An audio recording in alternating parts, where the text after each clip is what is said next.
The committee this morning will be meeting in the first hour pursuant to Standing Order 1082, which is the study of Canada Revenue Agency's efforts to combat tax avoidance and evasion. And we have appearing before the committee the Minister of National Revenue, as well as a witness, as well as Mr. Gallivan, who's Assistant Commissioner, International Large Business and Investing Branch, Canada Revenue Agency. Mr. McCollman, you have a point of order. Yes. Thank you, Chair. I'd like to put before the committee, before we begin, an issue that has come to light, and I know we were not able to really address this effectively in our last meeting, or put it on the table, but it's come to our,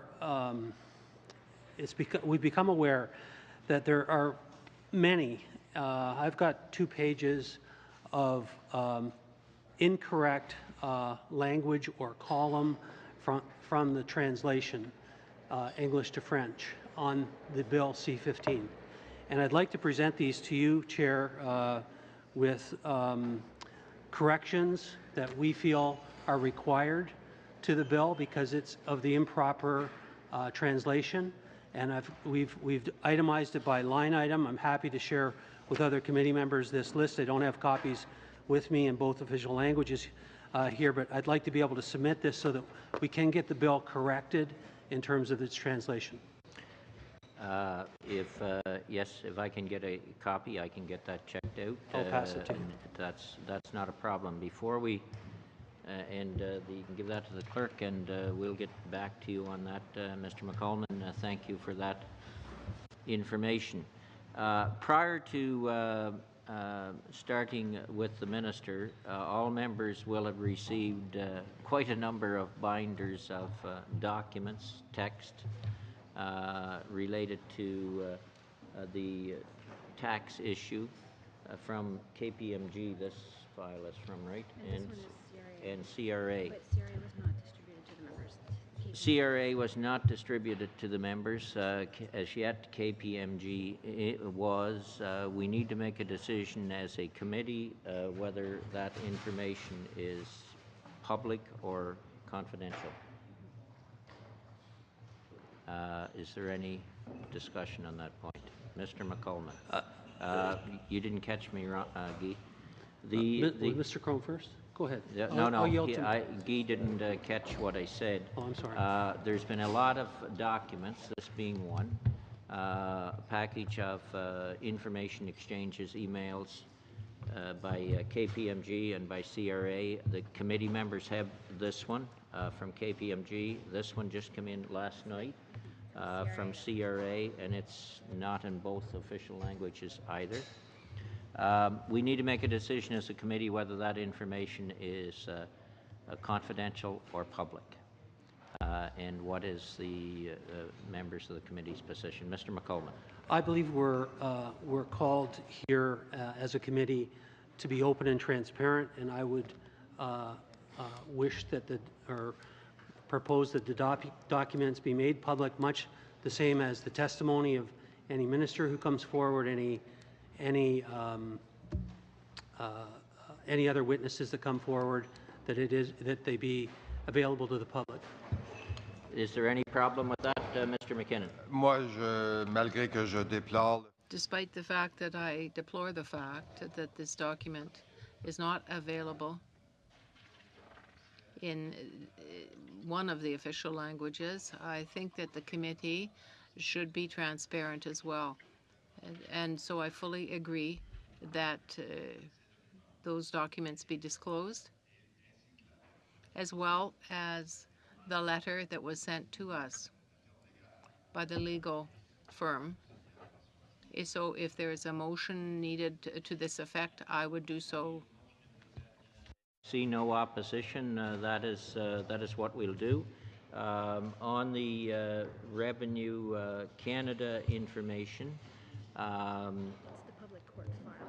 It's the public courts file. Before the federal court. Yeah. And then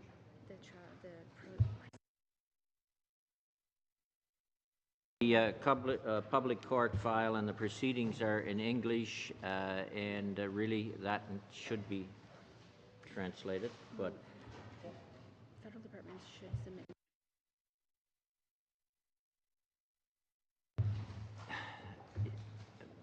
departments are supposed to, under the rules, submit in both language. This is a court document. The committee can accept it in the language that it's in if we want to accept it that way.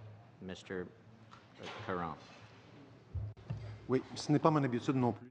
I don't normally accept documents that are not available in both official languages, but I think we have to be sensitive as to time. The time frame that we asked of them to supply the documents was a very limited one. They've made the documents available to the committee. Perhaps they could be translated as quickly as possible to be available in both official languages. I agree. I agree with you. I would make on documents. I know I've got through about half of them myself. I know there's a lot of material, and the committee might want to take under advisement the need to call certain witnesses at a later date after members have had the opportunity to thoroughly go through this information. So we'll keep that option open. Sorry, Madam Minister, for taking time away from your time. Welcome. The floor is yours. I understand you have opening remarks. Merci, Monsieur le Président. Thank you very much, Chair. I am pleased to accept the committee's invitation to discuss the Canada Revenue Agency's actions to address aggressive tax avoidance and offshore tax evasion, and to provide the current status on the Isle of Man file. I'm joined today with by Mr. Ted Gallivan, the Assistant Commissioner of the International Large Businesses and Investigations Branch at the CRA. Let me begin by asserting that the Government of Canada's position on tax evasion and tax avoidance schemes is unequivocal. All participants must be identified, and they have to be brought into full compliance with all their tax obligations. The CRA systematically pursues cases of noncompliance. The CRA auditors conduct over 120,000 audits every year, which result in more than $11 billion in additional taxes assessed, as well as penalties and interest. At least two-thirds of that amount involves international and large business aggressive tax planning, including high net worth individuals and multinationals. The CRA also takes action against tax professionals who offer, assist, or create opportunities for clients to participate in offshore tax evasion and tax avoidance schemes. The CRA is very active in combating this problem and is already achieving significant results. But we know that we need to do more. Wealthy taxpayers must pay the taxes that they owe. It is a question of fairness. As you know, for Budget 2016, the Minister of Finance announced a historic investment of $444 million to improve the agency's ability to detect, audit, and prosecute tax evaders in Canada and abroad. The CRA will use some of these new funds to hire additional auditors and specialists to conduct investigations. For example, we will increase the number of auditors who focus on those who create tax schemes from 2 to 25, and we will hire another 100 senior auditors to pursue investigations on high-risk multinationals. This will increase the number of examinations focused on high-risk taxpayers from 600 per year to 3,000 per year. That will allow the agency to better target promoters of illegal schemes, increase its audit activities, and improve the quality of investigative work focusing on criminal tax avoiders. The CRA is also developing business intelligence infrastructure for gathering and analyzing information that will help detect tax evasion and avoidance activities. For example, on May 13th, I announced that Canada and 30 of its international treaty partners signed the Multilateral Competent Authority Agreement. Large multinational enterprises will be required to make their global operations more transparent by providing country-by-country reports which contain their income, taxes paid, and economic activities. This will help ensure they pay appropriate taxes in the countries where they do business and where their profits are generated. It also takes effective international cooperation to address offshore tax evasion. To that end, Canada has one of the world's largest treaty networks, having entered into 92 tax treaties and 22 tax information exchange agreements. Moreover, we recently ratified the Multilateral Convention on Mutual Administrative Assistance in Tax Matters, which further expands this international tax information sharing network. Canada is also a member of the Organization for Economic Cooperation and Development, the OECD, and its Joint International Tax Shelter Information Center network.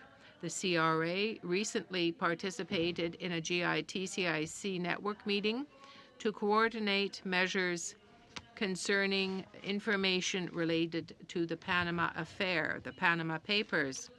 The CRA is also accelerating its offshore compliance measures related to the activities of some Canadians, measures taken based on information gathered concerning electronic funds transfers of more than $10,000. We have also received over 17 million records of such transfers into and out of Canada. Using that information, the CRA will target up to 4 jurisdictions a year without any warning. The net is tightening, Chair. Those who hide income and assets offshore or who evade or avoid the taxes they owe will be identified and will face the consequences. The first targeted jurisdiction is the Isle of Man. The CRA is in the process of contacting 350 individuals and 400 businesses that have conducted transactions there. Over 60 audits are underway, with more to come. Mr. Chair, there has been some recent speculation in the media about the CRA's handling of this investigation, particularly regarding its relationship with KPMG and its treatment of some of its clients.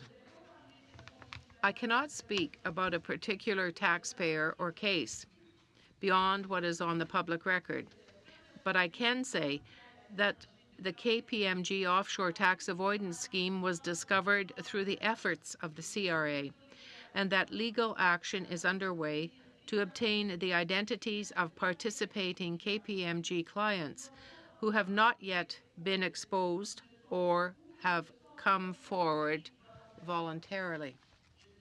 I can also point out that very specific legislation governs what the CRA may or may not do. Its decisions within that legislation are guided by the facts available to them. In terms of overall stakeholder relations, the CRA has a responsibility to listen to those affected by its policies and programs. That includes individual taxpayers, businesses, and those who represent them, including KPMG and similar organizations. In meeting with these stakeholders, CRA employees help them to better understand the requirements of Canada's tax system and improve compliance. They do not discuss specific taxpayer files. The agency avoids circumstances that could lead to real or perceived conflict of interest or preferential treatment. At the same time, it works hard to ensure that its operations are open and transparent to the public it serves. In a show of commitment to openness and transparency, and in following the rules that govern its actions, the CRA commissioned an independent review of its investigation of the KPMG Isle of Man case. The review concluded that the CRA's compliance actions were in accordance with its established policies and procedures, and that no inappropriate interaction took place between KPMG and agency officials involved in the case. I remain confident that the taxpayer fairness is paramount at the CRA, as it is for all Canadian taxpayers and the public in general. The substantial investment of close to $500,000 announced in the latest budget will help the CRA ensure that the Canadian tax system works to its full potential and contributes to an economy that is fair and that benefits all of us. Thank you for your attention. And thank you as well for the written text. I will admit it doesn't always happen with all ministers. Turning to questions, and we'll go to 5-minute rounds due to the time. Mr. Sabera. Good morning. Good morning, Minister. Good morning, Mr. Gallivan. My question's for the Minister. I've repeated this several times on the committee that we need to ensure that Canadians have faith and trust in the tax system, that everyone is paying their fair share, that no one Canadian is subsidizing another Canadian when it comes to programs by someone possibly in undertaking a tax avoidance scheme or whatever you want to call it, tax evasion or so forth. Can you just, again, detail the measures that we have put in place since the beginning of the year to boost or strengthen CRA and the individuals that work there? I thank my colleague for his question. Chair, I'd like to reassure all the members of this committee that the ultimate goal of the CRA is to recover money that is owed the state. The government made it a priority, and that is part of the election platform of the Liberal government. It is clearly stipulated in the mandate letter that we have to have a tax system that is open, transparent, fair for everyone. The massive investments of $444 million is going to allow us to detect and verify inquiries and apply prosecution if necessary. We will be able to facilitate information received by the taxpayers. 75% of the documentation that is received by taxpayers is more accessible and easier to understand. Minister, thank you. My understanding is last Friday we entered into an agreement on to examine the unfair practice of aggressive tax planning by large corporations. And I was wondering if you can kind of comment on that. It's the world's largest treaty network with 92 tax treaties and 22 tax information exchange agreements in place, and how this is another step forward for CRA to ensure that all individuals as well as corporations are reporting their income properly and paying their fair share of taxes.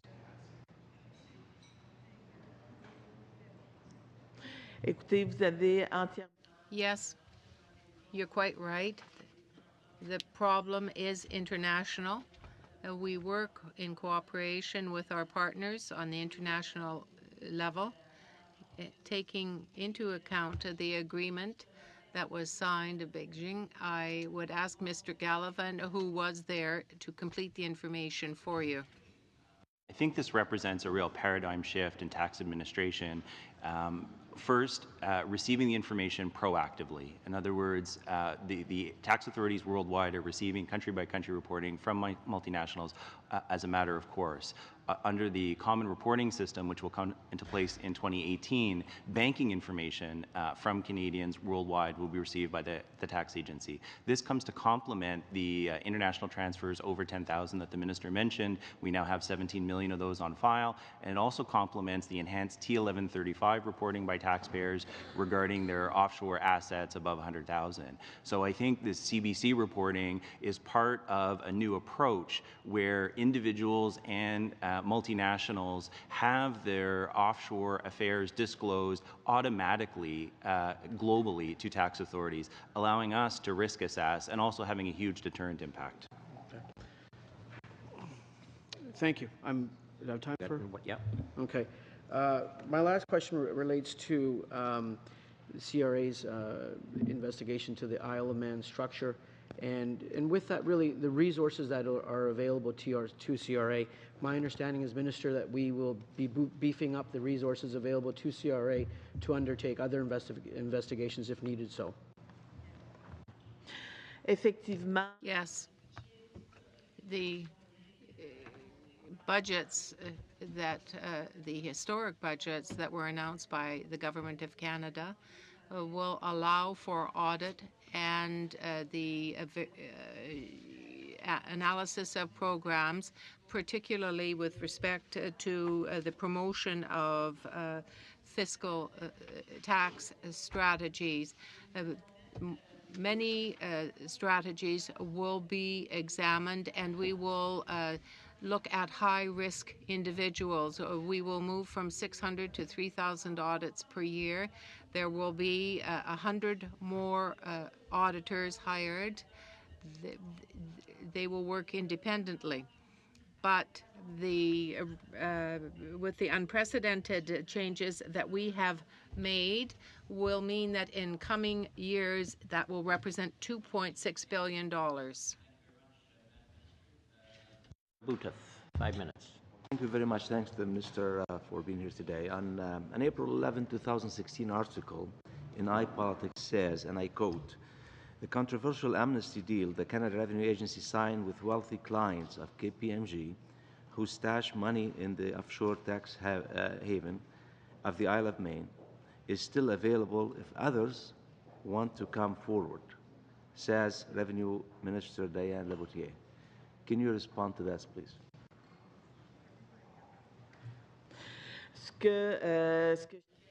What I thank my colleague, first of all, for his question.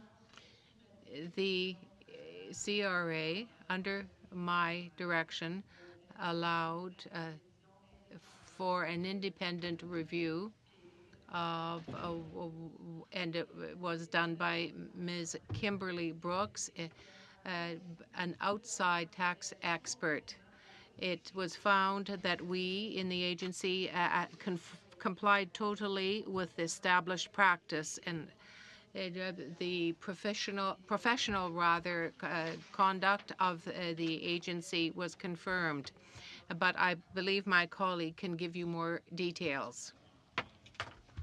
I think both the minister and the agency wouldn't characterize this as an amnesty. I think we've already pointed out that we can't confirm any specific agreement, but the document posted to the CBC website contains no immunity from criminal prosecution. It indicates that the agency would have gone back 16 tax years.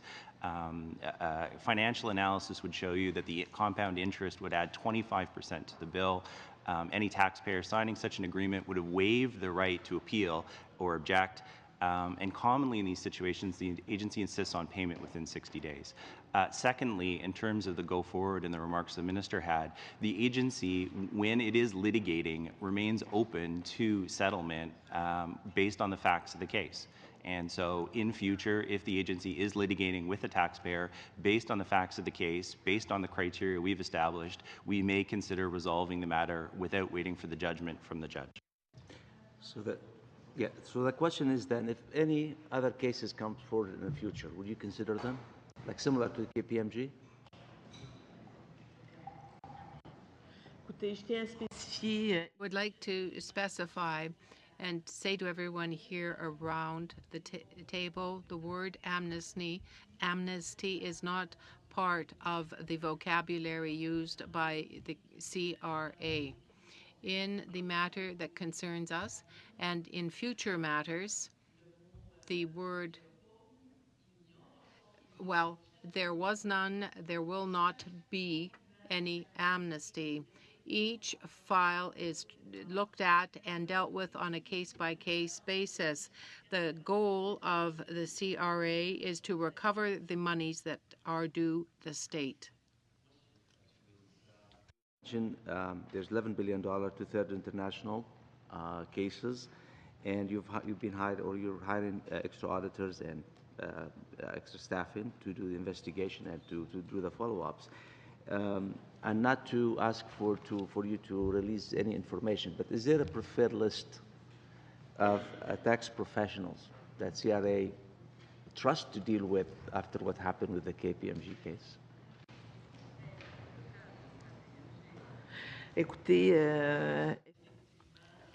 Well, last year, the investigation carried out by the agency meant that $11.5 billion were recovered, were clawed back, and that is to say recovered. That came from some, and there was also some $713 million from abusive tax practices. The confidentiality of the information, though, remains. This is one of the cornerstones of the agency, and I think Mr. Gallivan can give you more information to reply to the question that you asked. We have a two-tiered risk assessment system, broadly speaking. The first is automated, numbers, stats, comparisons, algorithms, what doesn't make sense. The second is human. At that human level, absolutely, the reputation of the tax practitioner and their current behavior will definitely influence our decision whether to audit or not.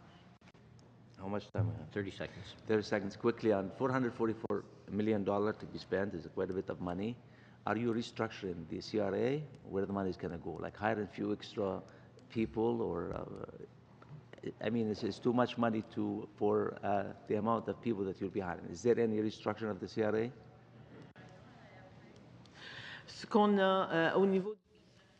With respect to the $444 million over 5 years, as I mentioned earlier, we will be working on detecting, improving technology and tools that we will need to work on the international level, international files. So we will be hiring an extra 100 auditors, particularly to address international matters. And there will be litigation. We will have legal advisors who will be integrated into the investigation teams. Madame la ministre, d'être ici. Thank you to the Minister for being here. I would come back to the issue that has been dealt with in the House on 3 previous occasions. That is, that there would be no amnesty. I read Ms. Johnson's letter that there would be no amnesty under the terms of the Income Tax Act, but it also stated that the minister would renounce the penalties that occur in Schedule A. In actual fact, there would be no penalty attached to the declaration. So how can you say then that there is no amnesty, that this is not amnesty? If these people declare themselves, there is no penalty attached. The word amnesty is not a word that is used at the agency. There was no amnesty, there will be none. Yes, but this amnesty in a previous meeting was defined as being something that absolves an act that is punishable in terms of the law. Whether or not the agency recognizes the term, it does appear as a definition. So in this letter that specifies that those people who come forward and self-declare to use this mechanism, there will be no penalties attached. But at least in French, that does mean an amnesty. Mr. Caron, I too am a French speaker just like you, but I can tell you that amnesty is not a term that is used and never will be used. Well, then if it's not, no. What are you meaning here? I want to have an answer.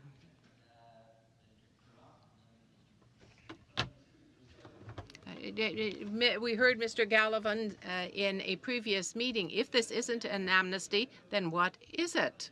If it's not an amnesty, what precisely is it? It's the authenticity of this letter remains to be seen. I repeat again, there was no amnesty. There is no amnesty. There will not be any amnesty in the future. Mr. Caron. Reading what she said before, my time is limited, you know that. I'd like to pass. Monsieur le Président, appel au règlement. On a point of order.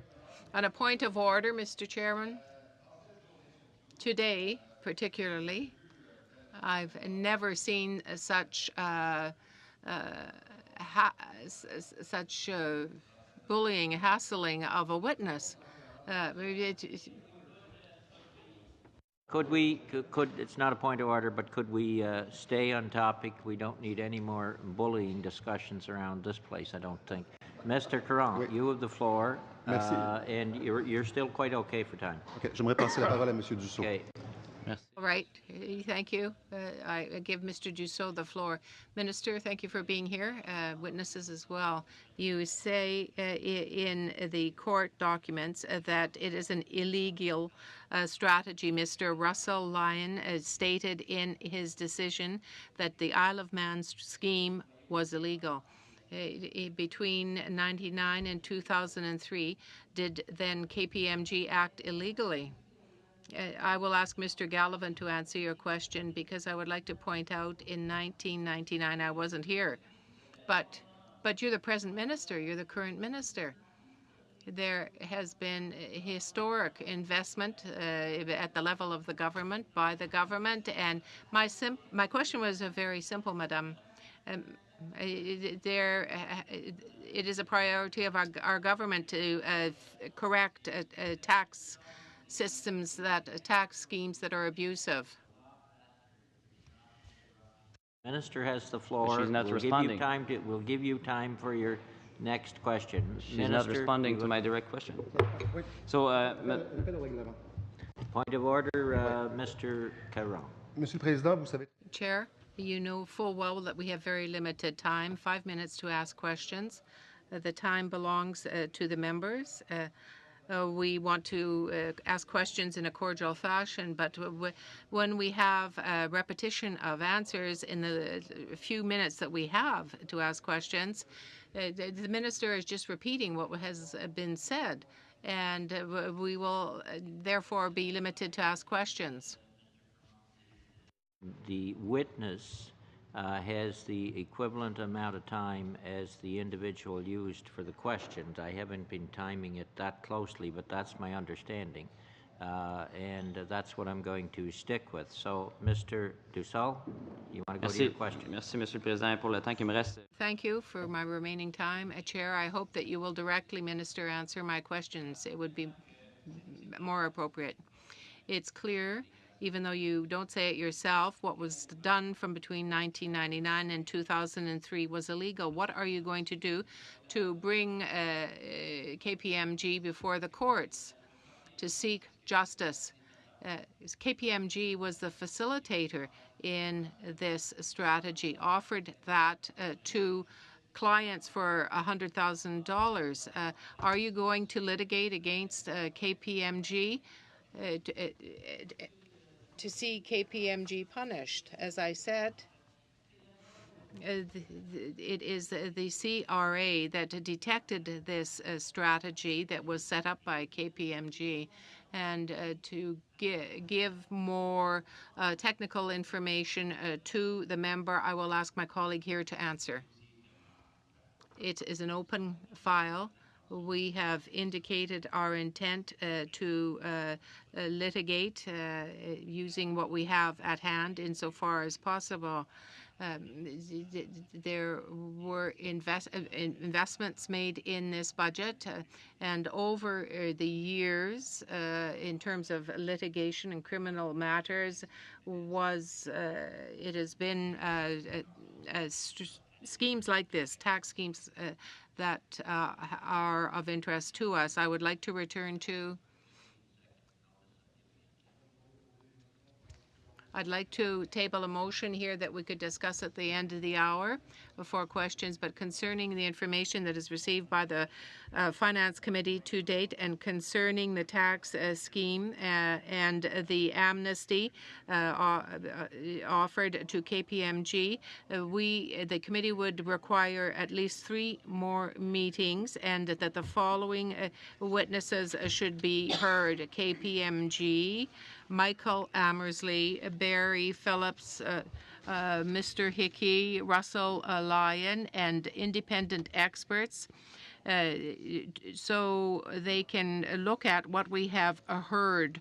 They would be André Larreau, Alain Deneau, professor from the University of Montreal, Arthur Cockfield, professor at Queen's, Dennis Howlett, executive director, Canadians for Tax Fairness, and that the committee hold a supplementary meeting for considering a report.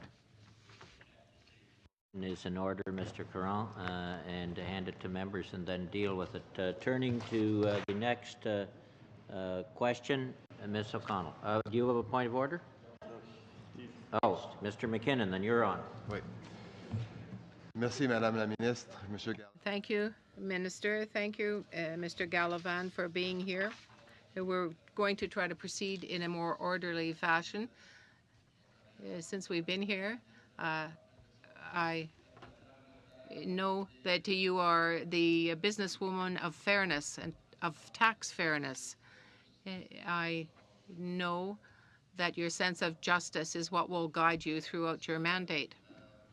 That being said, we are looking at a very important issue, and at the very heart of which we find tax fairness for Canadian taxpayers.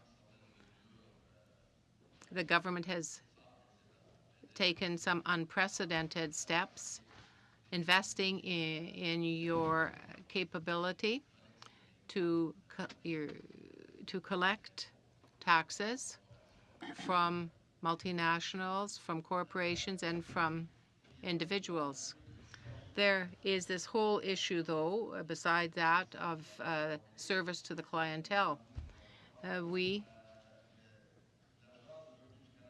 know that the CRA doesn't necessarily have the best reputation going in terms of customer service. Can you describe how the money that will be invested will improve your performance in terms of customer service and also help recover monies owing and provide tax fairness? Thank you for your question. The customer service is a priority for me. I believe that there was a reason why the Prime Minister looked for a social worker to become Minister of National Revenue. When you talk about customer service for the ordinary people, and for me this is very important to those people who have difficulty, who can't necessarily get an accountant to fill out their tax forms for them. We know that it is important to improve the telephone service that is offered taxpayers. There are many regions in Canada that still are not served by the services like this, by the internet. 51% of Canadians are functionally illiterate. So when they get documents, they might not understand what is in the document. So I would say that what we are aiming at is documentation that is easier to understand. We seek to facilitate the telephone service that is offered taxpayers. We also want to have volunteers, increase the number of volunteers, to have people help in filling out tax forms for these people. Minister, or for you or for Mr. Gallivan, is it true that over the past few years, and in fact last year, that the accounts receivable have spiked? in the CRA? Why would that be? And if I have taxes that are due the CRA, how are they collected? How can it be that there are so many uncollected taxes owing for past tax years? More technically, I would C'est un point d'ordre pour avoir clarification. I would like some clarification from you, Chair. I understand that this is just the first hour. We've just heard a question on customer service. Can you tell me if that falls within our mandate? Is this relevant, given the questions that are being asked? Second session, this question might be more appropriate to estimates. We may be straying a little bit from the tax evasion in terms of our questions, but I would ask members to try and hold it close to the tax evasion issue during this first hour of debate. Minister, I will allow you to answer the question. Comme c'est des As what you are asking is quite technical, my colleague will answer your question. Have increased the volume of accounts receivable at the CRA. One is aggressive compliance action, such as the document posted to the CBC website that talks about going back 16 tax years. That's exceptional, and it really does ramp up the bill the taxpayer has to pay. And that 50% penalty, the gross negligence penalty, that we apply in a very, very seldomly, both going back 16 tax years and applying gross negligence penalty, are things that we do a fraction of 1%. We save that for the most serious types of non-compliance. Now, when we do that, it does inflate the bill, and Budget 2016 did provide us the resources to make sure we collect those assessments. D'où la pertinence de ma question, Monsieur McKinnon, Monsieur le Président. That's relevant. Thank you for coming, Minister. Would you say that the government's 2013 Stop International Tax Evasion program was effective?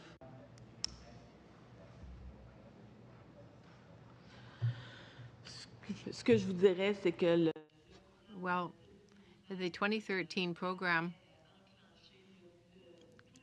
was the trigger for the entire process that we have now in the government, in that there needed to be more massive investment made to be able to try to seek out and recover the monies owing in the government.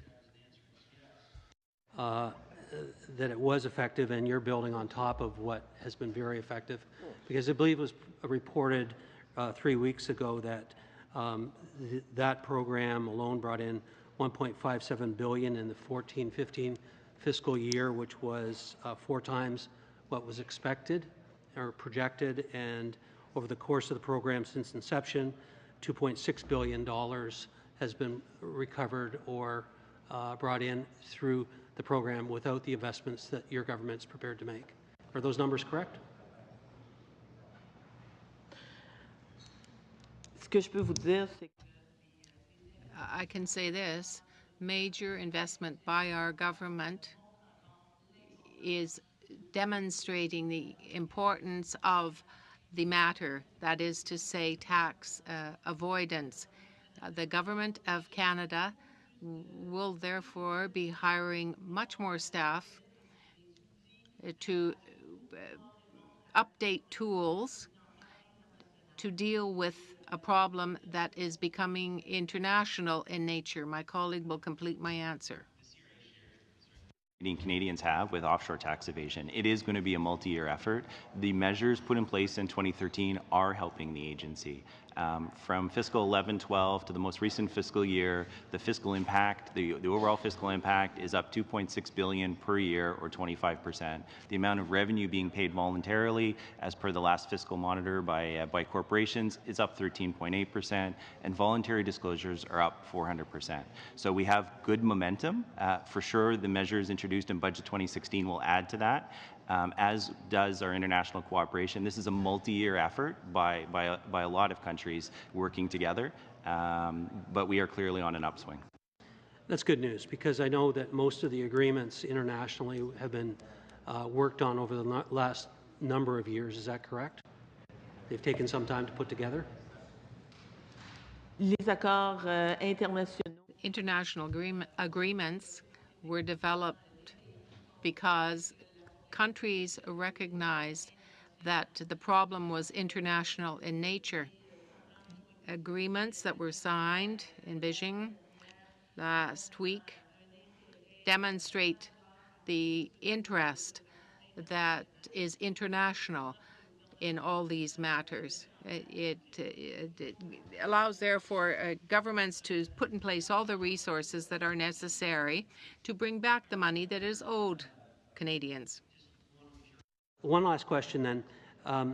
You had, in your testimony today, you've indicated that, I believe, and I just want to confirm this with you, Minister, that if the CRA were to, on a case-by-case basis, look at similar situations as KPMG presented to CRA, that they would be the same type of deal would be available on a case-by-case basis to anyone else. I believe that's what you indicated here today. Am I correct in that testimony?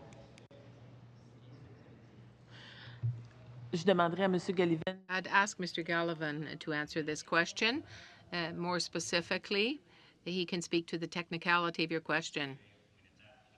With the taxpayer and a settlement is proposed, we have an obligation to maximize value for the taxpayers. We will look at the strength of our case. We will look at the legal precedents. We'll look at the point of principle. Sometimes we stand on principle and we risk coming away with nothing. In other cases, the offer that's on the table may present more value for the Canadian taxpayers. You know, if we're going after 10 million and there's 8 million available, 8 million into the social service industry can be the best value for the Canadian taxpayer. If we're concerned about the legal precedents, we often get advice from Department of Justice, we get advice from internal experts, and we'll make a decision. So we have roughly 200 cases before the courts, and we would be open to settling. Thank you both. Mr. Graywell. And thank you, Madam Minister, for coming today. I think the issue goes to tax fairness and tax avoidance and tax evasion. It's still under the umbrella of tax fairness, ensuring that all Canadians, corporate and personal, pay their fair share. But it's also equally important on the concept that CRA treats each taxpayer fairly and provides equal level of service. Now, I'll get to that question in my second round because Madam Minister is here and talking about tax avoidance and tax evasion. So we're currently party to 22 tax information exchange agreements. And the Prime Minister and the Minister have said that tax evasion is an international problem issue. And we really need to work with jurisdictions that have low tax or zero tax in order to solve this problem. So, you know, it's not just what the CRA does, but it's also what we do at an international level. So Madam Minister, can you please talk us a little bit about the benefits and the risks of Canada signing these tax information exchange agreements? And because we also have to give information when other jurisdictions ask for it about Canadian taxpayers as well. Ce qui est important.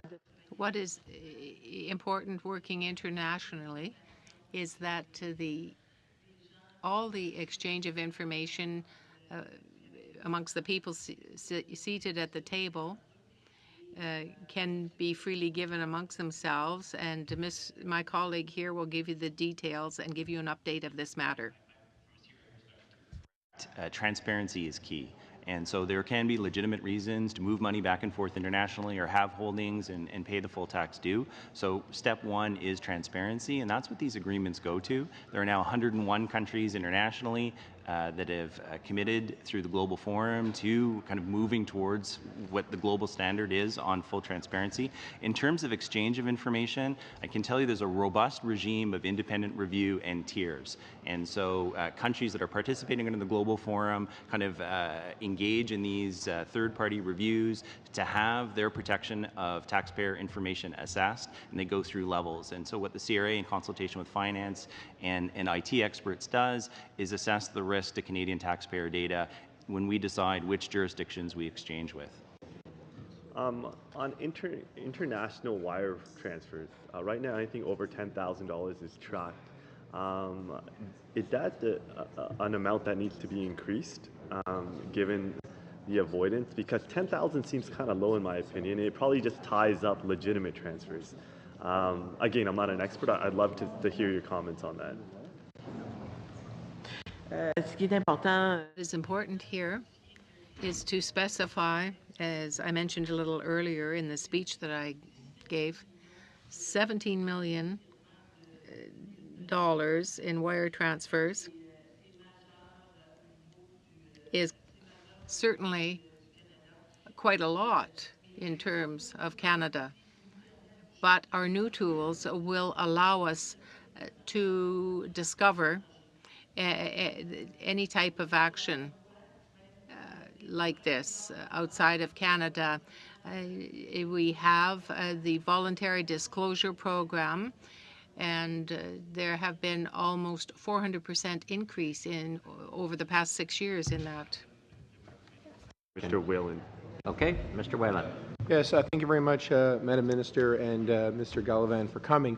With respect to this notion of the opportunity for people to come forward with their tax information, have the last 16 years reviewed, 60 days to pay, 25% interest, these sound like settlement terms, a type of enforcement. Can you explain to me why this isn't amnesty and why this is actually an enforcement mechanism used properly by the CRA in settlement negotiations?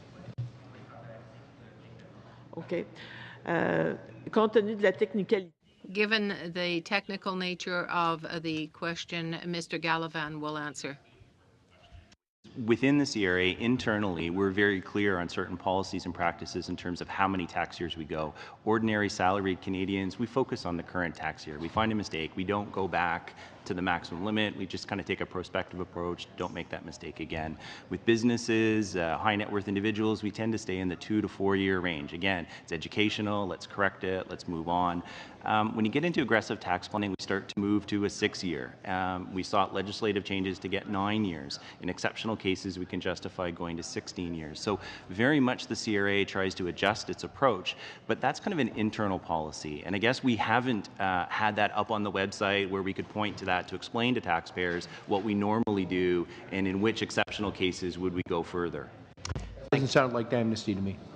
Thank you. Thank you both. We'll take 2 more rounds of questions, Mr. Leipert and then Mr. O'Connell, and then we'll go to the motion. Mr. Leipert. Just a couple of things that I'd like to follow up on. And how much time do I have? 5. I might give Mr. Caron a couple of my minutes. I just want to confirm that, for the record, Mr. Chairman, that a number of the tax treaties, in fact, all of the tax treaties that our good friend Mr. Graywell was referring to were those that were brought in between 2009 and 2014 under a previous government, Mr. Chair. I would like to just sort of follow up on and get a little confirmation that what we have heard earlier on in the testimony from KPMG, that there is concurrence at the table from the CRA. Madam Minister, are you familiar with the presentation that Mr. Wiebe made on behalf of KPMG? Écoutez, dans le dossier. In that file, KPMG, I can tell you that in the agreements that were made, I was not present. Mr. Gallivan will be better placed to answer your question. Follow up a little further, because one of the things that I'm trying to get a better sense of is, without having a lot of knowledge on this particular situation, but the essence of Mr. Wiebe's presentation, and either one of you can answer it, is that what is being discussed today is looking at things through a different lens than was being looked at, I guess, back in 1988 when it was established. And so, in essence, what Mr. Wiebe was telling our committee, and I just want to make sure that he has his facts correct at the table, is that at that period of time and looking through the lens of those 10 years, this was a legal means of tax planning. Sullivan or Madam Minister, just to be clear, Mr. Wiebe gave testimony before this committee, and I think that is what Mr. Leipert is referring to, not any of the arrangements that have been made. Mr. Gallivan. It's the CRA's position that the structure promoted by KPMG was offside. I think it's been correctly pointed out that the courts haven't ruled on the matter, and so different people can have differing views on that. In terms of the change, we'll know the CRA would take the position that there's one law, and that's the law that exists, and that's the law that we apply. I think we have noticed the reputational impact is influencing a lot of taxpayers, whether they be businesses or individuals. And I think the societal norms have shifted. And so I think what is of concern to businesses is when they're in a tax dispute with the CRA through financial disclosure or court filings, there's a reputational impact. And I think that is starting to drive people towards compliance. Okay, I would give Mr. Caron a couple more minutes. You get 2 minutes. Merci beaucoup. Alors, Thank you very much. And I'm going back to Ms. Anderson's letter. I asked a question. I will ask it. Is this an authentic letter? Yes or no? It is impossible to confirm the authenticity of this document. Have you tried to do so? Have you tried to find out if it is authentic? It's impossible to confirm the authenticity of the document, but this is a document that supposedly doesn't exist, but 16 clients signed 16 letters of agreement, and with 26 clients. That was confirmed by Radio-Canada, CBC. Can you confirm this? I cannot confirm the authenticity of the document. Can you confirm that 16 agreements were signed? Mr. Gallivan. I think the figure is 15, and it is true. The matter is before the courts. It was originally 21, and now it is only 6. We have a letter that we don't know is authentic, but there were 15 people who signed not an amnesty because the term amnesty has been denied. They signed a settlement, and I take the definition of settlement in agreement or a decision that ends an argument or dispute, also an amount of money that someone receives as part of such an agreement. Alors, j'essaie de comprendre. I'm trying to understand. I'm trying to get to the bottom of the problem, how the CRA operates in situations like this. We have a letter that was made public, signed by Stefan Anderson of the CRA. We understand now that there were 16 people, as you mentioned, who signed on favorable terms, with favorable terms, because the penalties were removed.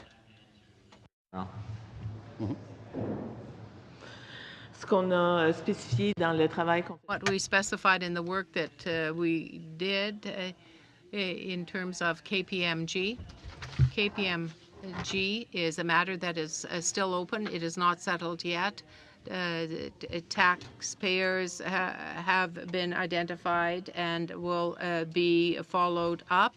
We are happy to continue our work until all tax avoidance strategies are discovered and removed.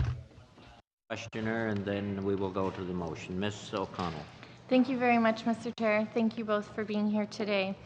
I want to follow up actually on some questions that my colleague here pointed out in regards to the previous government's record. I'm referring to, and I'm not sure if you've had the opportunity to read this, but in fact, to provide a little context, I was recently at the Council of Europe where the Panama Papers were deemed to be an urgent debate.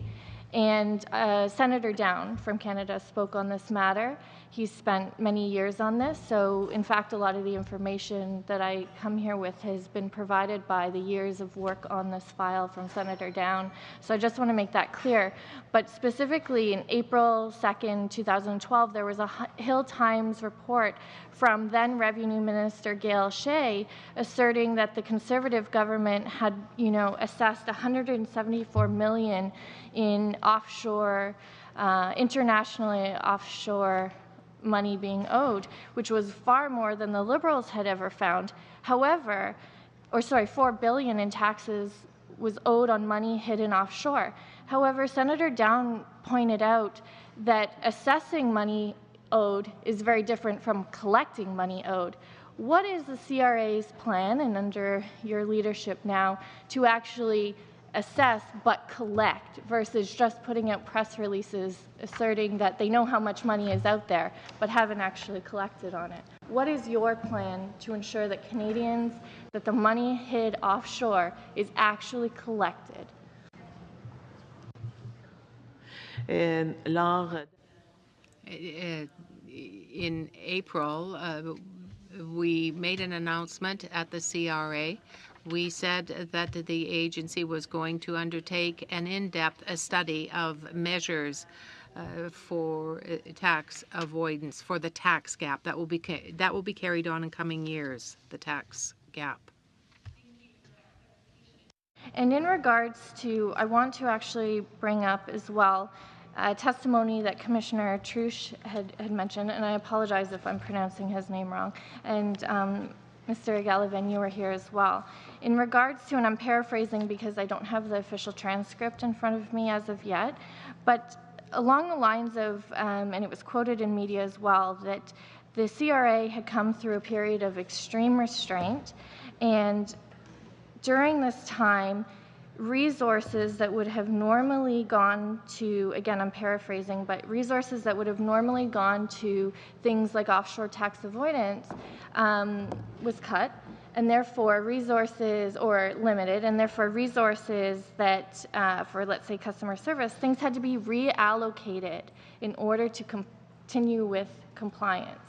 So with the $440 million investment to combat tax avoidance, will there be a reinvestment or reallocation back to the customer service that was cut during this time of, quote, extreme restraint?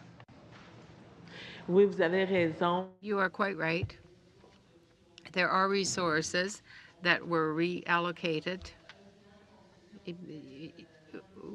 Last year, people who tried to contact the CRA called in and had to call in maybe 10 times before they were able to speak to a representative to have information. I was very happy last week during a meeting with my officials to find that the staff had been increased, and now it's only 2 calls to get to speak to someone. The goal that I have is that when people call in, they should have a reply as quickly as possible. 95% of Canadians fill out their tax statements. They file, but they are concerned when they ask a question. When these people call us, we should be able to answer their questions. We should be able to deal directly with our clients. They are Canadians, and the agency works for Canadians. Canadians don't work for the agency. Sure, and I urge you to continue on that work and to reallocating these funds. I just have one question. Were you the minister when this settlement agreement, or whatever the terminology is, agreed to with the Isle of Man? Were you the minister responsible? And if not, since taking over, do you feel that the way the case is ongoing, as we've heard testimony today, the case is ongoing, do you feel that the agency is working towards the best outcome for Canadians as a whole? Oui, pour moi. Yes. In my opinion, the CRA will come to the best result. I fully trust the professionals who are in place, who are working. Since I was appointed minister, I have established a long-term plan. I've worked with the partners, with the senior officials of the department, and what the plan that was presented to the Prime Minister's office and the Minister of Finance will allow us to use the entire fund. We're talking about some $1 billion in order to help fight tax evasion and tax avoidance, and to up our game in terms of customer service. And we will deal with a motion now that's relevant to this session. So, Mr. Galvin, if you want to take a break, other officials will come up on the along with you on the estimates.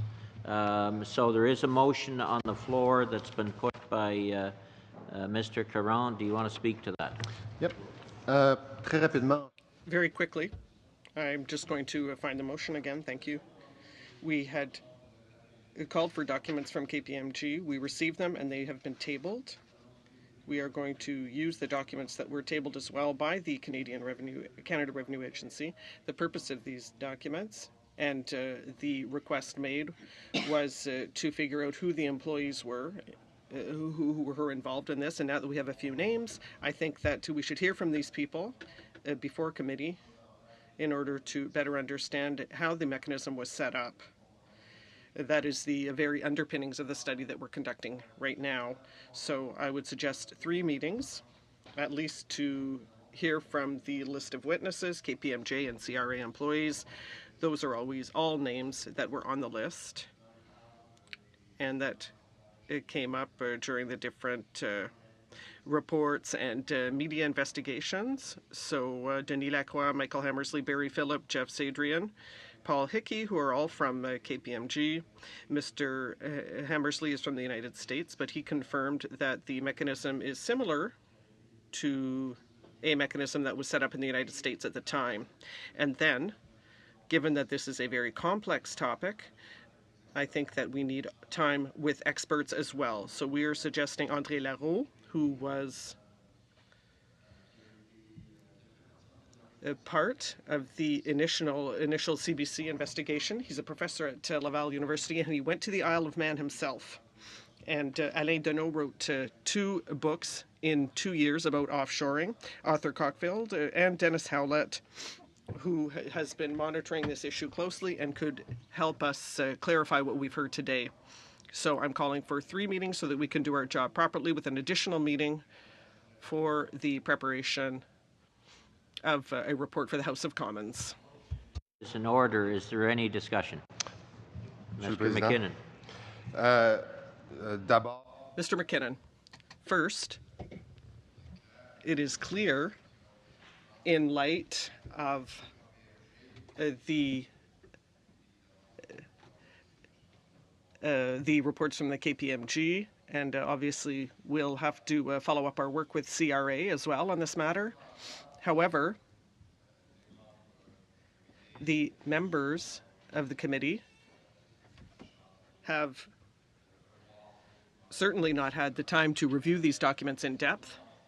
Therefore, at this time, we have amendments to propose to the motion.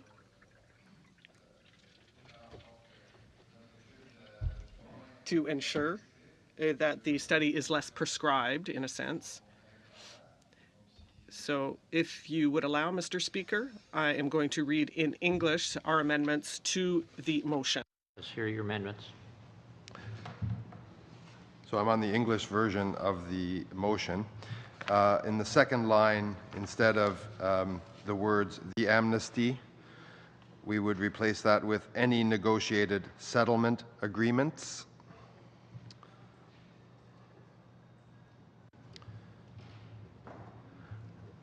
And that we strike everything after the word "study" in line 3.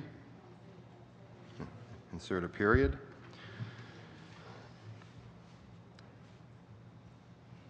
In the first resolution clause, that the list of witnesses possibly include, comma,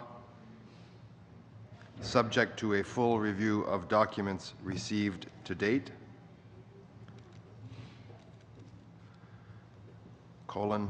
KPMG and CRA employees and independent experts, period. Strike all the names. And then the last line remains intact, that the committee hold a supplementary meeting for consideration of a report.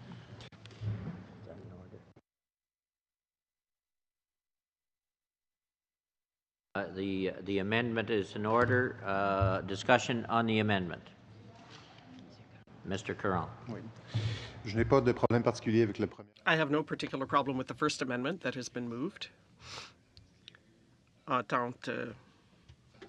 don't feel that this actually brings any constraint. We're talking about the only constraint is a minimum of 3 meetings. So that's it. The rest is actually the list of people that were identified, and we did the work of reviewing the documents we received from KPMG. Those names are either in the documents, having participated, or are in the reports that we have had from CBC Radio-Canada. It's not limited to those names. If there are other names following the study of the documents that members of the committee want to add, I have no problem with that. The motion is actually open in that end. And the 4 names of independent experts, I think, should be there as well, because those people actually have worked on this issue close. And once again, it's not limited to those experts. So I don't see why we should be constraining or basically making it a lot more vague, knowing that it's not limited to these people. But these people should be there if we want to do an exhaustive study of the scheme that was used. Absolument, Monsieur le Président. Il n'y a absolument rien qui empêche. That's true. There's nothing to prevent us from summoning these people, more people, fewer people, other people. That's not prevented by my amendment, so we can discuss that after having reviewed the documents that were tabled. Question of the mover of the amendment. Are you suggesting that names be presented on a list to the clerk, or that the subcommittee on agenda review all the names that come forward and make decisions? I'm wondering on process here. And I don't think anybody is suggesting that it be limited to 3 meetings either, are they? In that sense, it's less. My amendment is less prescriptive than those of my honourable colleague, and I'm in your hands with respect to process. I'd certainly be open to the subcommittee's review of that. Mr. McCollum. Question on the amendment. Yeah, quick question to the mover of the amendment. Why the reticence of having the names prescribed when we know these are the key individuals who've had firsthand? Why do you want to remove them? That's what I want to try to understand. Well, look, as I said earlier, when we get documents this size and documents the size of those presented to us by the agency, I think we want to review them, perhaps add names, perhaps subtract names, and with respect to the independent experts, surely even Mr. Caron would agree that those are not the only experts in Canada. There may be others, there may be fewer. So we want to have a chance to review all the relevant documentation in the spirit of continuing the work that we've undertaken to date. Mr. Caron? If I'm not mistaken, the suggestion was to actually move that to the steering committee and have a discussion there. I have no problem with that. So, are we voting on the amendment? Question. On the amendment. Question on the question's been called on the amendment. Yeah. All those in favor. Nick, sorry, I have a point of order. Point of order. Go ahead. On the list, and so I think I'd be in a conflict of interest on voting on the amendment, and as a result of that, you're come with your conflict of interest again. Yes, because I know someone who's on the list. I'm conflicted, I believe, from voting on the amendment, and we're just trying to sort out a replacement for me for this one vote. But that's exactly why I'm in a conflict. Okay. Do you understand? Yes, I understand. You know somebody in the list, and you're waiting for a replacement. Yes. Mr. Caron. Wait. Just want to be clear. Nous faisons un vote pour l'envoyer au sous-comité présentement. C'est bien ça? We're voting to send this to the steering committee. Is that correct? The amendment and the... Or we can go by agreement and send the whole issue to steering committee if you like. To the steering committee. Okay, Yeah. are And then we you can come agreed? back if there's an issue. Do we need a motion? If it's agreed, we don't need a motion. Are we agreeing to send this issue to the steering committee? Agreed by everyone? Okay. Then it shall be done. Thank you all. Turning to the second, if the other witnesses could come forward.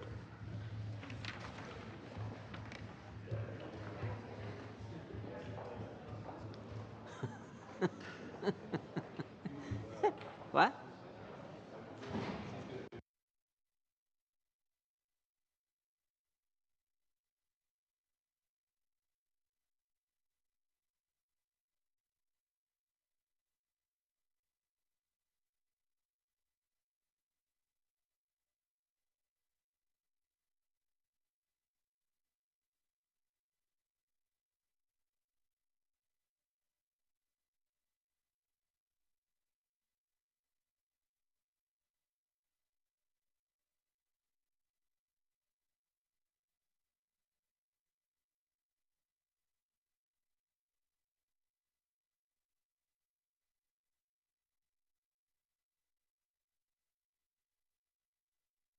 Come to order. We're going to run out of time. Then, pursuant to Standing Order 81-4, main estimates 2016-17, votes 1 and 5 under the Canada Revenue Agency referred to the committee on Tuesday, February 23rd, 2016. That's the order of business. We have before the committee again the Minister of National Revenue, as well as officials, Mr. Houpe, Chief Financial Officer and Assistant Commissioner, Mr. Gallivan again as Assistant Commissioner, and Mr. Truman, Assistant Commissioner, Legislative Policy and Regulatory Affairs Branch.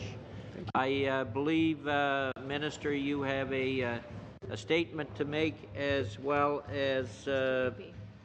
Rupi. Merci. Rupi. Merci, Go Monsieur ahead. le Président. Je vous remercie. Thank you, Mr. Chair. I thank you for the opportunity to participate in the committee's study of the main estimates 2016-2017.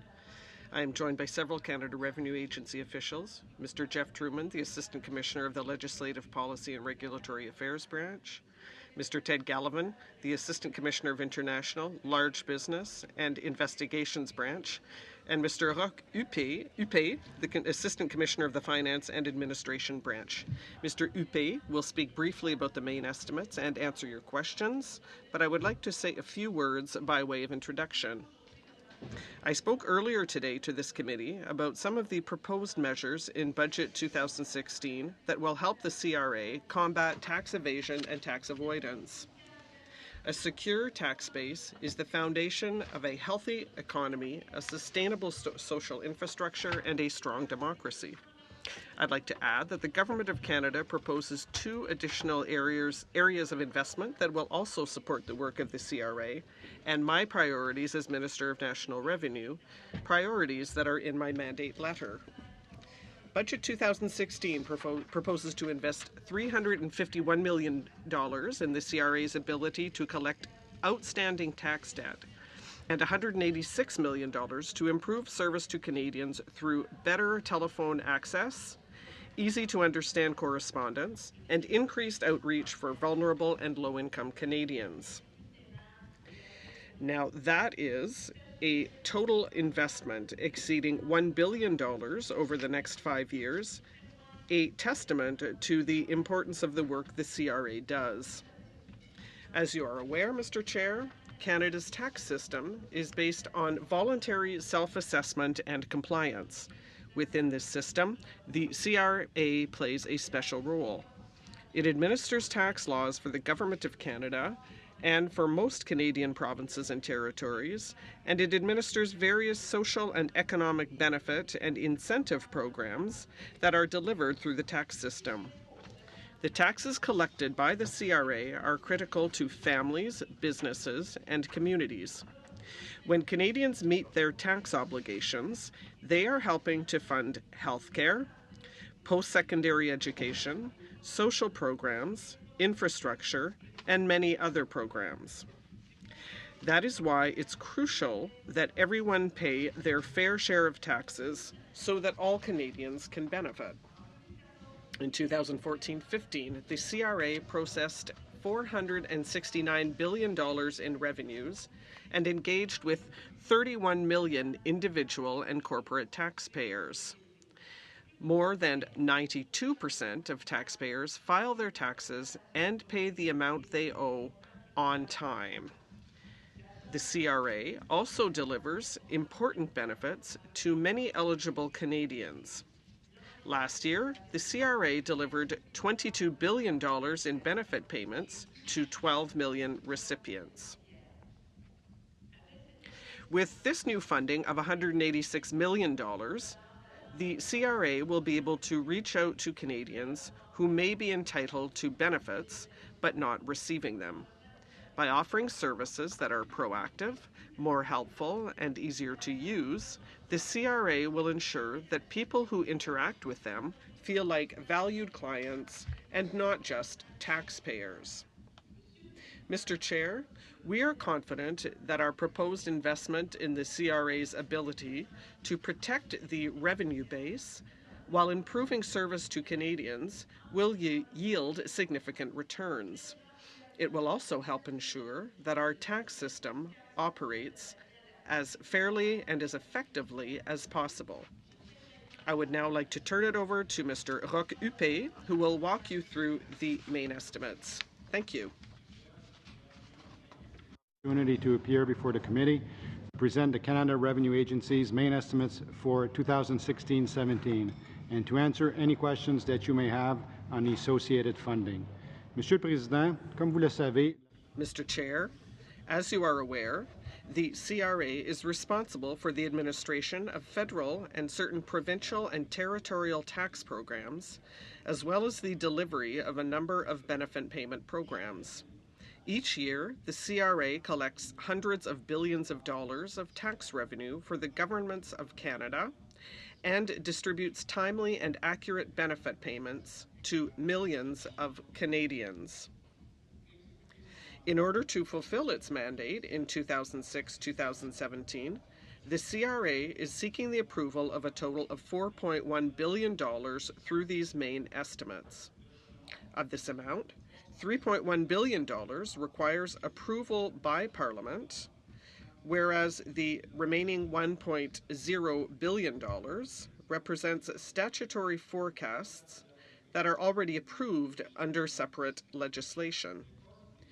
The statutory items include children's special allowance payments, disbursements to the provinces under the Softwood Lumber Agreement, employee benefit plan costs, and the spending of revenues received through the conduct of CRA operations pursuant to Section 60 of the Canada Revenue Agency Act for administered activities on behalf of the provinces and other government departments. and estimates represent a net increase of $280.9 million or 7.4% when compared with the 2015-16 main estimates authorities.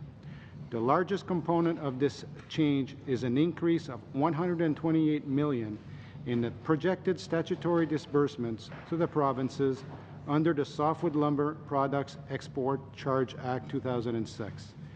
Other increases to the agency's budget include a $55.8 million adjustment associated with the enhancements to our compliance efforts aimed at improving the fairness and integrity of the tax system. These initiatives include additional T1 reviews, the Corporate Assessing Review Program, the Non-Filer Program, employer and GST, HST delinquent filers, large business audits, underground economy specialist teams, and finally, enhance offshore non-compliance measures. An increase of $52 million of the forecasted payments under the Children's Special Allowance Act due to modifications announced in the 2015 federal budget, which saw the existing universal child care benefit increase from $100 to $160 per month for children under 6 years, and a new $60 monthly benefit for children 6 and over but less than 18 years old, and an increase in the monthly payment for each child eligible for the Canada Child Tax Benefit, the National Child Benefit Supplement, and the Child Disability Benefit. An increase of $41.4 million related to accommodation and real property services provided by Public Services and Procurement Canada. An increase of $25.7 million to implement and administer various new tax and benefit measures funded through Budget 2015. These measures include the family tax cut, the children's fitness tax credit, the enhanced universal child care benefit, streamlining withholding requirements for non-resident employers, and automatic exchange of information. The transfer of $19.6 million from the Public Service and Procurement Services Canada as a result of a reduction in the CRA's accommodation requirements. The transfer is possible due to a number of initiatives undertaken by the CRA to achieve accommodation efficiencies, which resulted in a reduction in rental requirements of over 42,000 square meters of space, representing a total saving of $19.6 million, and a $9.3 million statutory adjustment in the contributions to employee benefit plans. These increases are offset by a $29.5 million adjustment associated with the sunset of funding for various measures announced in previous federal budgets, a $15.5 million adjustment for transfers to other government departments, and finally an adjustment of $5.9 million in the forecast of cost recovery revenues pursuant to Section 60 of the Canada Revenue Act for initiatives administered on behalf of the Canada Border Services Agency in the province of Ontario.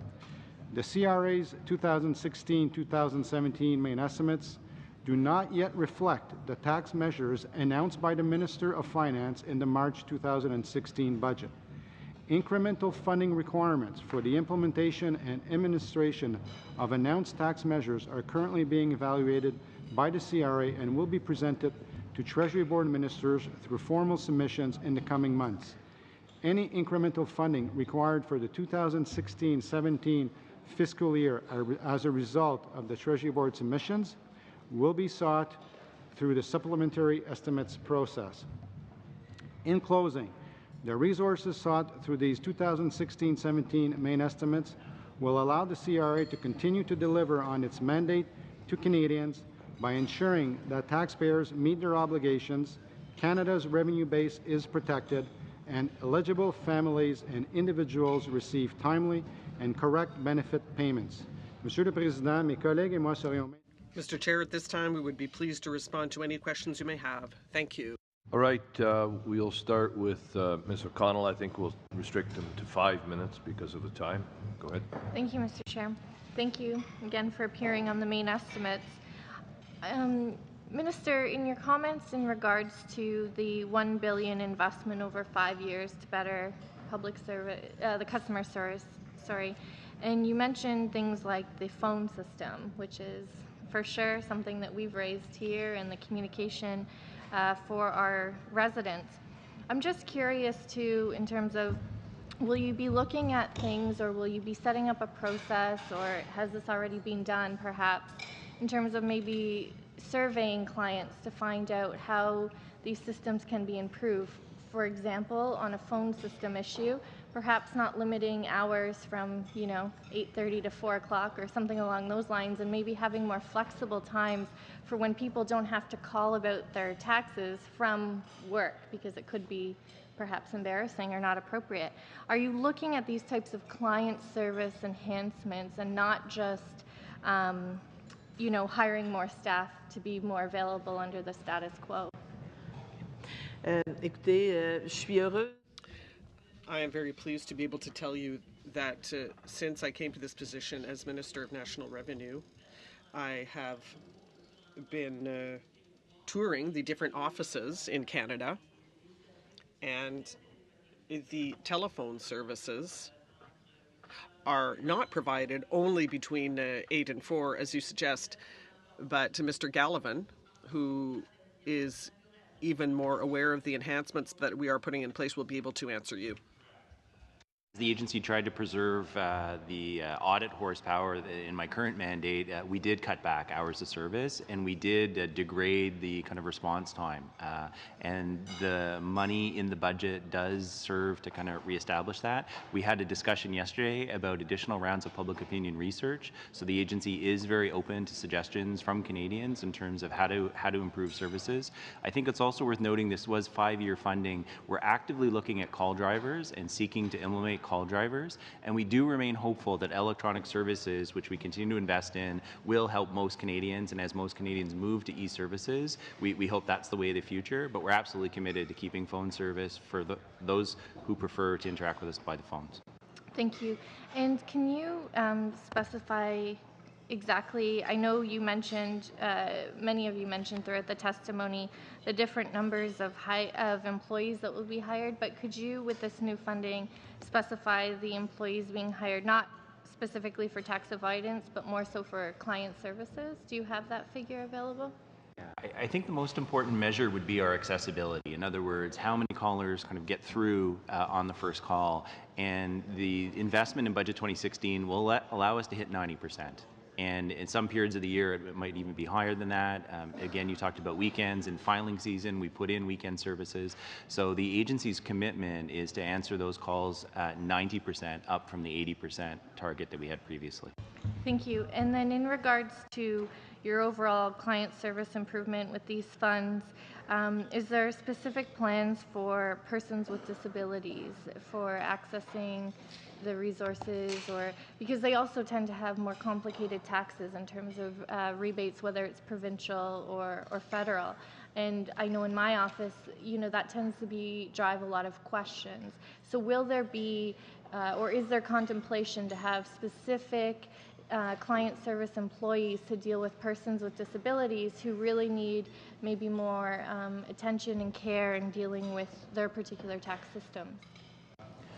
I'd say where we are today is being very sensitive across all our programs to persons with disability, from the accessibility of our website to the specifications we set for software developers who produce software, to some of the volunteer tax preparation program. Some people with disabilities need that kind of extra assistance to file their returns. So we actually try to build in that sensitivity and support across all of our service programs so that people with disabilities receive the same service that other Canadians do. Thank you. And just one final question, Mr. Chair. We heard testimony not particularly on CRA or on this issue, but with the investments being made, we've heard from numerous witnesses in regards to the simplification of our tax system. Do you feel that if this type of review is done, that it could work hand in hand in better using resources? If people can understand their taxes in plain language and really understand it better, would it help in the delivery of the program and the enhancement of client services that you spoke to? Sure. I think, thank you for the question. I think one of the most important things we can do at the CRA is simplify the forms and the process, the letters that taxpayers receive. The vast majority of taxpayers have a fairly straightforward interaction with the agency, and to the extent that we can make sure that the forms and the messages that taxpayers receive are simple and clear, we can greatly facilitate their ability to comply and our ability to administer the Income Tax Act. So that is, going forward, that is certainly part of our service agenda. Thank you, Mr. Chair. Thank you both. Mr. Abutov. I have a first question to Monsieur Peh on the extra adjustments or extra budget that was put there to cope with the, if I understand correctly, to cope with the new changes with the new budget around the taxation system. Is that correct? Sorry, around the what? Around the new taxation rules with the new budget. For the system. So, first of all, the budget 2016 funding that we've been talking about for a few minutes is not in these main estimates, right? So the main estimates represents the decisions that was made by Parliament in the past up to a certain point. But yeah, we've received back then a very large sum of money to review the actual system itself, to make sure that, so we have large investments, for example, in our T1 system. We have large investments right now being done in our benefit system, and also in our compliance system. So the agency is making investments in these areas with the funding that has been received over the few years. So can you sum up the total amount of money that you get, or you'll be getting to, again, to work with these changes into the new tax schemes? Well, what I could tell you is that the agency spends approximately $100 million a year towards the improvement of these systems. And it varies from different systems, obviously. We did get some of the funding, some of the $1 billion is towards developing certain systems to have better business intelligence, for example. So there are portions of money there. But I would tell you that our normal, because what we do at the agency is that we manage these funding in a portfolio, and there's decisions made. There's a process every year by which we decide which systems are in need of improvements or have sustainability issues. So we spend in the neighborhood of $100 million a year on these systems. Okay. Question to the minister. I guess you were involved on the $444 million budget, correct? As a minister, you were involved on setting up this number that you need for the next few years. Yes or no? Oui. Okay. Yes. Yes. We were in the $1 billion over the 5-year time frame. Is that correct? Now, coming from a customer service background, are you looking to make the CRA more friendly? And how that's going to reflect on taxpayers? Is this going to be a softer approach? Is this a softer approach to your clients, which are the taxpayers and the corporates and everybody that pays tax? Effectivement, c'est vrai.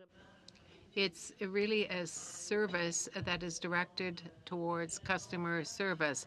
We want to answer the client's needs very quickly. And when you talk about customer service, really what we're talking about is to reach people. Earlier on, people with disabilities were mentioned. People who live in remote regions were mentioned. They don't necessarily have access to electronic services. So we are seeking to build a service that meets all of the specific needs of Canadians, of the Aboriginal communities, for example. We have to be able to reach them, to reach and provide access for them to the different programs, so that our children will be able to have a system like that. And we also want to help people who have difficulty fill out their tax forms. We want to be able to provide everything we can to people as they are entitled.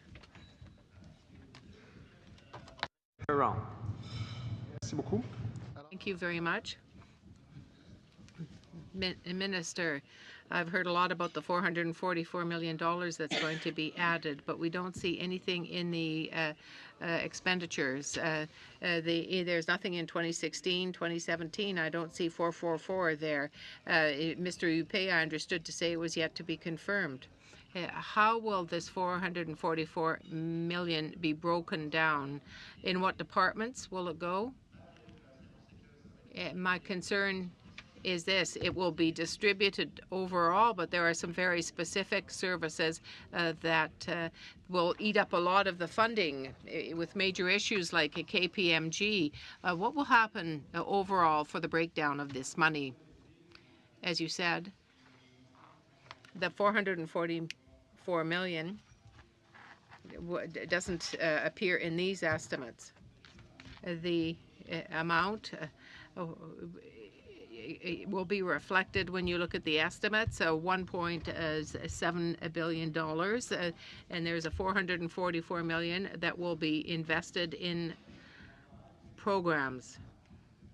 the breakdown, the exact breakdown, is very difficult in terms of the 440 million, because we have to have a Treasury Board submission, and then Treasury Board has to approve that submission, and then the vehicle will be a supplementary estimates request. As it stands, I can't get into all the details because it is confidential in terms of the submission, but it represents a large part of it represents an increase in the activities that the CRA does in terms of its clients. I'll give the floor to Mr. Dussault in a minute, but first, this 444 million, even though it has been announced, it has not yet gotten a Treasury Board approval. Absolutely, it has to be approved. And after it is, it will appear in supplementary estimates B. At least that is our goal. My question is for the minister. She speaks almost 400 of the 444 million almost every day, but it hasn't been approved yet. I want to go back to the planning for Revenue Canada, the registered pension plans, which shows a drop in the funding for Revenue Canada between 2015-2016. I see a figure here of 3.3 million, and in 2017-2018, I see a figure of $32 million. Minister, when you talk about investment, but in the planning and priorities, I see a drop in the budget for CRA, and it is really a drop of some 2,378 employees in your priorities and planning. Well, I don't have the planning and priority report in front of me, but it reflects recent investment. It does not reflect recent investment in the budget. You see in planning and priority figures that look to the past, and some will be ending over the course of years, having no real impact on a future budget. So you are looking at a different time. Yes, but I understand that. But when you talk about the investment of 444 million, why wouldn't there be in your planning and priority document a reflection of that amount of money? I see the same thing when I look at 2015-2016 expenditures. And even the public accounts of 2014-2015, I see a reduction of some 54 million. So how can you say in your planning and priority document that that there'll be an increase when you see these actual decreases in terms of 2018-2019? Well, you're asking me why it isn't in the planning and priority document. It's because that report was tabled before the budget was brought in, before the budget was actually brought down. And so, Chair, I can't add it to the planning and priority budget. Those plans are not yet announced. They are not yet made public. So those sums will be reflected in the next supplementary estimates or the planning and report. Implementation Act in terms of the numbers that both of you were talking about, 440 million. So there's no way they can be in the estimates or the other planning documents. Last series of questions, Mr. Graywell. Thank you, Mr. Chair, and once again, thank you for all joining us today. I mentioned in the first round as well that for me the issue has always been about tax fairness, to ensure that Canadians across the board pay their fair share, whether corporate, whether personal, it doesn't matter where you come from. Everybody works really hard in this country. And we get an opportunity on a daily basis, well, not on a daily basis, but when we're back in our constituencies, to meet with a lot of Canadians that are that are just blue-collar workers working in factories, have their own small businesses, taxi drivers, truck drivers. Those are the types of people that come into our offices with problems with the CRA. And those are the people that we want to help because they don't have the resources to hire a KPMG or a Deloitte that will pick up the phone, call the CRA, and get a response. So, I know we've increased your budget, and I know the previous government really reduced your budget, and that had an impact, and we all know about that.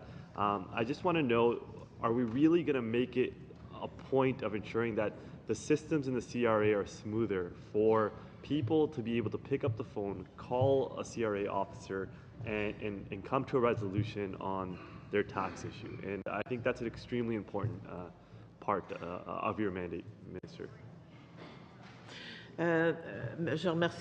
Thank you very much for your question. Customer service is part of my mandate letter, and it is part of the government's priorities, the Government of Canada's priorities. We are seeking to put in place measures, not just in terms of making it simpler, but we want people to be able to, when they receive mail or when they try to call us, make it better, make it easier, be able to contact us more quickly. We have a number of systems that we are putting in place when, for example, citizens have any difficulty in paying the tax that they owe. What we seek to do is to help Canadians so they can actually fulfill their obligations. Last question before I pass on my remaining time to the Parliamentary Secretary. And you may not know this off the top of your head. Has there been a study done on how much your budget is increased, so for every dollar that we give to the CRA to carry out its mandate, and the net return on investment? So let's say it's a dollar we invest and $1.50 we get back in tax. Do we have a number on how that works? Yeah. I think it varies on where the investment is made. So, for example, budget 2015 provided us $200 million, and we had roughly a 4-to-1 return on investment. But we were making a deliberate focus on the underground economy, small and medium enterprises, to have a level playing field for some of those contractors you referred to. In budget 2016, we have a greater focus on multinationals, high net worth individuals. So the ROI is around an average of 6%, 6-to-1, so it's higher.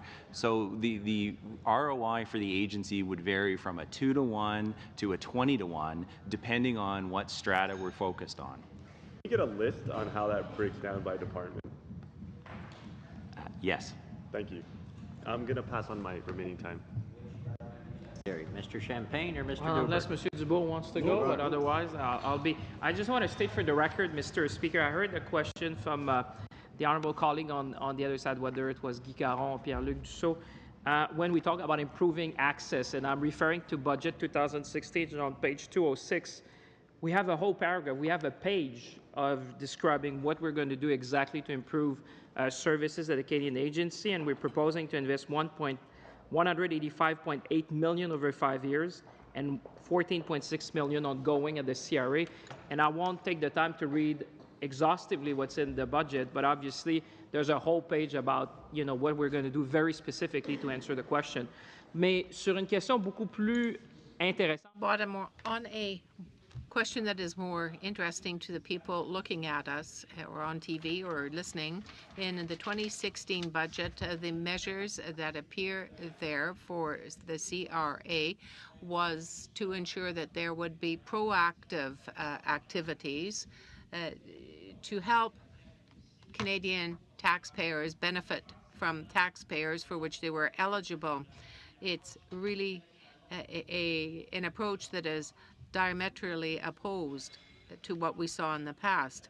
For the people who are listening to us at home now, your officials are going to help people use the credits or tax measures that they are entitled to.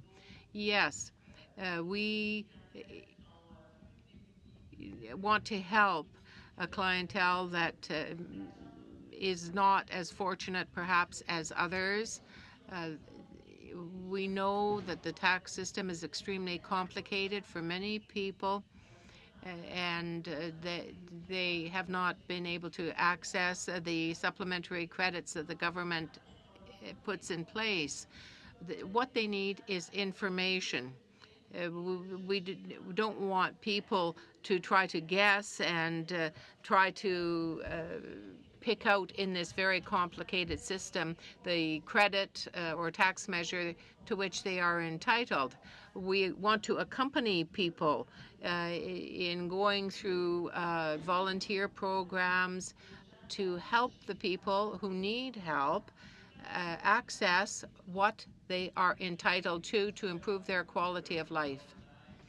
Mr. McColman has one I do want to say in this exchange, though, and I don't know if every MP's office is the same. I can't thank the people that we call at CRA in our office enough in terms of how they help us, help our constituents in when they've got problems and come through our office, and I just want you to know that. Mr. McColman.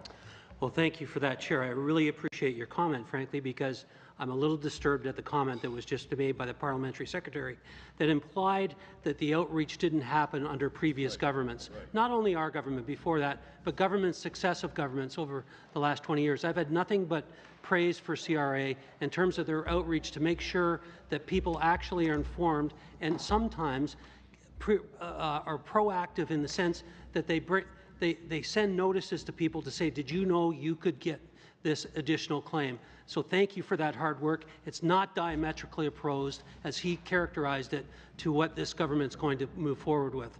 I want to make that point because that is upsetting that he would accuse you and previous governments of not reaching out to help constituents. I, in my office, help over 300 people, needy people, get their tax returns done, and many other MPs do that as a service to reach out to help people get the kind of credits that they deserve. I have one simple question, and that is to the Minister. Can you guarantee that the rollout of all the changes that are going to be made to the tax credit system, some removed from the previous system, some being completely taken away, the child art tax credit and such, to move to the new system will be seamless and will guarantee that people will not have interruptions to the receiving of their benefits?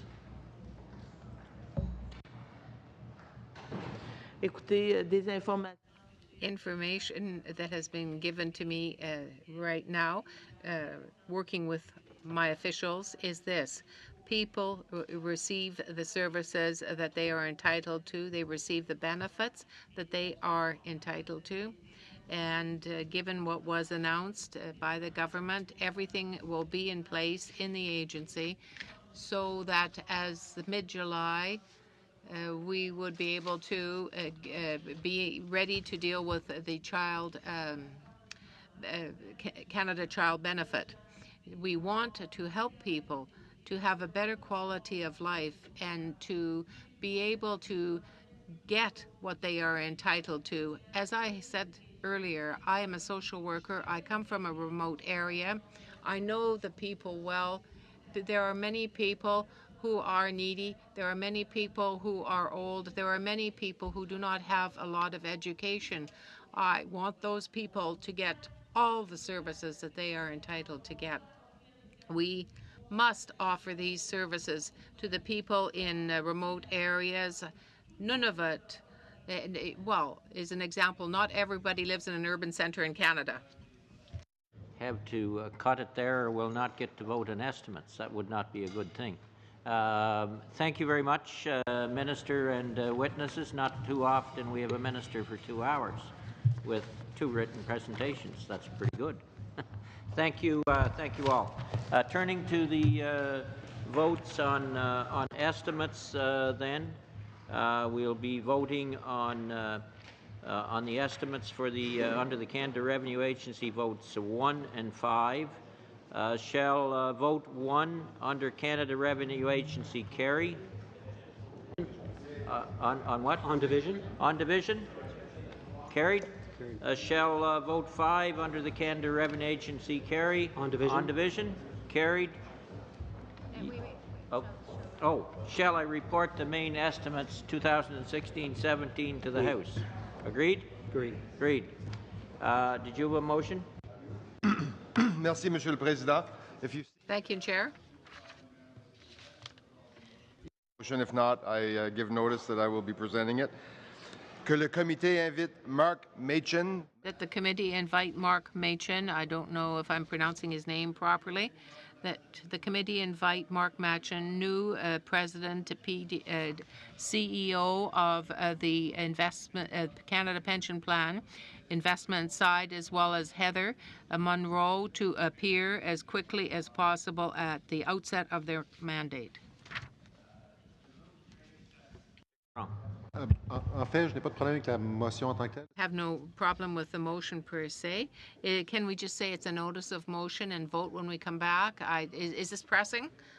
Well, if it's a notice of motion, we can Tuesday. That is to say, the Tuesday following, we already have something on the agenda, but I'd just like to have a bit more time to look at the motion. But I do agree with the motion, generally speaking. We will have to, on the 30th, if we can at all, we've got a lot of material that the steering committee needs to look at. If we could potentially meet at 1 o'clock till 2 or something on Monday. We're tied up that afternoon with witnesses, with the minister actually. And then we got officials for an hour that night, and then the next, then we have, I believe, the minister's estimates in the House.